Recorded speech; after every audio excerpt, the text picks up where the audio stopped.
আসসালামু আলাইকুম, hello everyone, সবাই কেমন আছেন? আজকে আমরা ফার্মের উদ্দেশ্যে সকাল সকাল রওনা হয়ে গিয়েছি। এই যে আমরা ফার্মে যাচ্ছি, দুইজন মিলে কথা বলতে বলতে রাস্তা শেষ করতেছিলাম, কারণ অনেক দূরের পথ।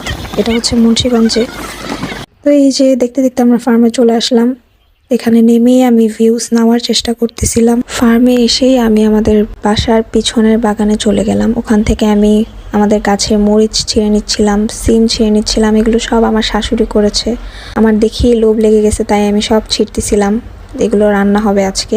তো আমি এখানে দেখতেছিলাম যে কত সুন্দর নেচার, বাটারফ্লাইস দিয়ে ভর্তি। আমার খুব ভালো লাগতেছিল। তারপর আমি ফার্মে চলে আসলাম আমার হাজব্যান্ডের সাথে। ফার্মে এসে আমি প্রথমেই ভিজিট করলাম বউকে। আমাদের বউ অনেক বড় হয়ে গেছে, মাশাল্লাহ। ওকে আমি একটু ভিজিট করার পরও তো দেখেই পাগল হয়ে গেছে, ছোট